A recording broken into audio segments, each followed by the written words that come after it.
Hello दोस्तों, स्वागत है आपका हमारे चैनल द पूजा शो में। तो दोस्तों, तुम देना साथ मेरा के आज के एपिसोड में प्यार, संघर्ष, विश्वासघात और हौसले का ऐसा संगम देखने को मिलेगा जो अपराजिता की जिंदगी को हमेशा के लिए बदल सकता है।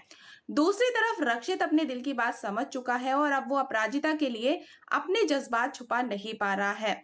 एपिसोड की शुरुआत होती है रक्षित और अपराजिता के सफर से।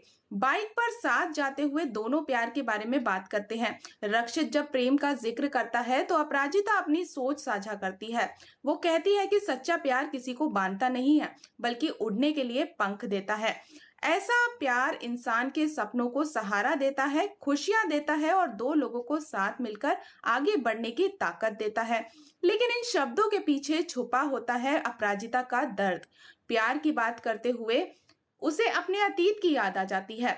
ललित के साथ बिताए गए वो मुश्किल साल उसकी आंखों के सामने घूमने लगते हैं, जब उसे कभी सम्मान और सच्चा प्यार ही नहीं मिला। यही वजह है कि आज भी उसके दिल के घाव पूरी तरह से नहीं भरे हैं। उधर प्रतियोगिता स्थल पर माहौल तनावपूर्ण हो जाता है। शास्त्री जी रक्षित के ना पहुंचने से बेहद नाराज हैं। वो अरविंद से कहते हैं कि रक्षित को बड़ों और मेहमानों के समय की कोई कद्र नहीं है।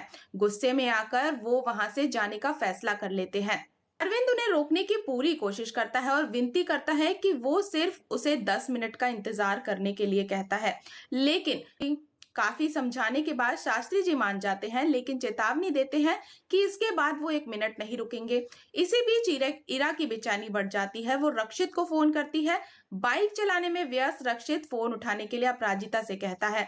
बड़ी मुश्किल से अपराजिता उसकी जेब में से फोन निकालती है और आखिरकार कॉल रिसीव करती है। स्पीकर पर इरा बताती है कि शास्त्री जी जाने वाले हैं और सिर्फ 10 मिनट का समय बचा है। ये सुनते ही रक्षित घबरा जाता है और उसका ध्यान कुछ पल के लिए भटक जाता है। यही हो जाता है एक छोटा सा हादसा। रक्षित तुरंत बाइक रोकता है और सबसे पहले अपराजिता की चोट की चिंता करता है। उसके हाथ पर लगी मामूली चोट देखकर वो परेशान हो जाती है। वो बड़े प्यार से उसका घाव साफ करता है और रुमाल बांधकर उसकी देखभाल करता है। अपराजिता उसकी चिंता देखकर हैरान रह जाती है, लेकिन रक्षित ज्यादा कुछ नहीं बताता और जल्दी पहुंचने की बात कहकर वहां से निकल जाता है। इधर ईरा के मन में शक पैदा होने लगता है कि आखिर रक्षित के साथ है कौन। बड़ी माँ भी उसके शक को और बढ़ा देती है।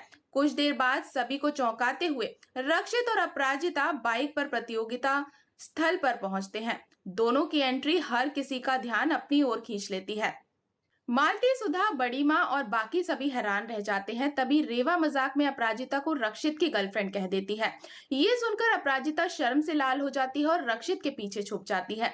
इसके बाद रक्षित शास्त्री जी से माफी मांगता है और बताता है कि रास्ते में दुर्घटना होने के कारण देर हो गई। वो साफ करता है कि उसने किसी का अपमान करने की कोशिश नहीं की, बल्कि एक जरूरतमंद प्रतियोगी की मदद कर रहा था। रक्षित और सुधा की बात सुनकर आखिरकार शास्त्री जी प्रतियोगिता में रुकने के लिए तैयार हो जाते हैं। लेकिन असली मुसीबत अभी बाकी है। अपराजिता जब प्रतियोगिता के लिए तैयार होने वाली होती है तो उसे पता चलता है कि उसका मॉडल आया ही नहीं।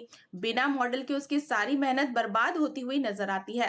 तभी वहां ईरा पहुंचती है और ताना मारते हुए कहती है कि रक्षित की मदद से उसे पहले ही काफी मौके मिल चुके हैं। इतना ही नहीं, वो अपराजिता को धोखेबाज तक कह देती है। दर्शकों को फ्लैशबैक में पता चलता है कि इस पूरी साजिश के पीछे खुद इरा है। उसी ने मॉडल को पैसे देकर आने से रोका था।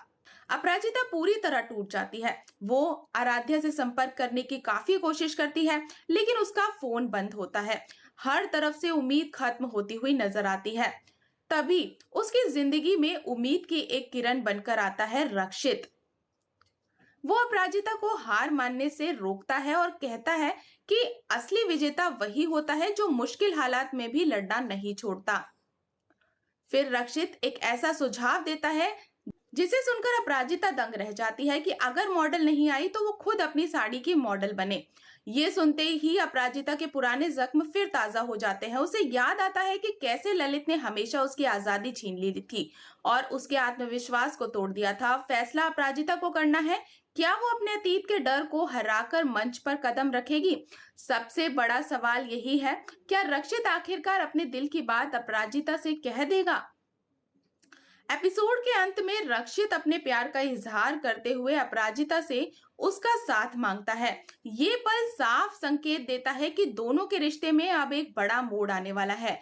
तो दोस्तों, क्या अपराजिता खुद रैंप पर उतरकर अपनी किस्मत बदल पाएगी और क्या रक्षित और अपराजिता की प्रेम कहानी अब नई शुरुआत करेगी? जानने के लिए बने रहे हमारे साथ। और दोस्तों, अगर आपको आज की ये अपडेट पसंद आई हो तो वीडियो को लाइक और चैनल को सब्सक्राइब करना बिल्कुल ना भूलें। तो मिलते हैं नेक्स्ट अपडेट के साथ, तब तक के लिए गुड